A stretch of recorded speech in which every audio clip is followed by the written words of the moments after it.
we are expecting the FDA to approve a second vaccine for emergency use. It could happen just hours from now. This comes after Moderna's coronavirus vaccine won a near unanimous recommendation yesterday from an FDA advisory panel. Now, after official approval, if it comes, nearly 6 million doses could be shipped around the country as soon as next week. Now, the Moderna vaccine does not require the ultra-cold storage that the Pfizer vaccine does. That's good news. Also in trials, 94% effective. Our lead national correspondent, David Begnaud, is in San Bernardino County. That's just outside Los Angeles. David, good morning to you. This almost sounds like a typo. California is apparently at 0% ICU beds remaining. What does that even mean? Well, take Arrowhead, where we are this morning, Tony. They have no ICU beds available. So people who need ICU care are being held and treated in the emergency room, and people who are coming to the ER are being triaged outside and inside those tents that are lit up behind me. That's what's happening here. They have 128 patients, COVID patients in the hospital right now behind me. That's the highest one-day total they've had over the course of the entire pandemic. And they gave us exclusive access inside to take a look so you could see exactly what's happening. It's a healthy 33-year-old, huh? Yes, sir.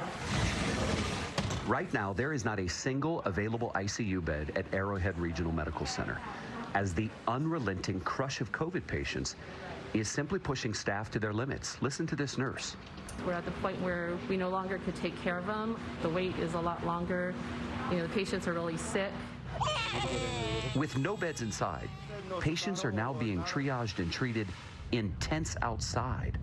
And then there are the frontline workers, like Albert Almador. He is a custodian at Arrowhead. Every day, wrapped head to toe in PPE, he cleans and cares for the rooms that house the COVID patients. I wonder what you think when you're in there cleaning and the patient is there. I pray for the patients as I clean. But for hospitals like Arrowhead, there is more help on the way in the form of a second vaccine, this time from Moderna. Yesterday, the FDA's independent panel on vaccines endorsed the Moderna vaccine for emergency use. Dr. Eric Rubin is a member of that group.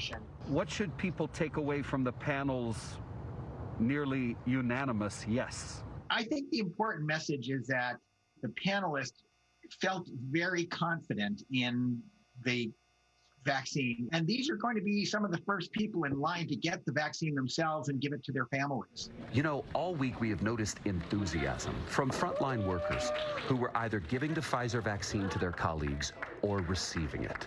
It was like you were giving them a shot of gold. They were just so excited about it. For this nurse in Lafayette, Louisiana, it was giving the vaccine that was the real gift.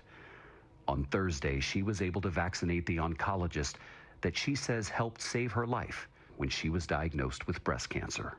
He saved my life 20 years ago, and me giving him this injection today, I hopefully could help save his. For me to be able to sit with the man who soothed me, comforted me, gave me hope, and here I had in my hands hope for him.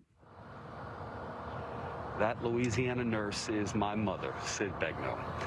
She's a retired nurse, but she now works part-time, looking after the health and safety of other frontline workers. And I'm so proud of her because I know for her it was giving back in terms of giving the shot, but it was also paying it forward as a former patient because it was a real full circle moment for her. Full circle moment indeed. David, that was a great story before I even knew it was your mom. That was so great. And for you to be interviewing your mother too. Very nice. Very nice. Thank you. Proud. Yeah, Proud, I'm proud. sure. You know what? She's proud of you too. Thank you very much.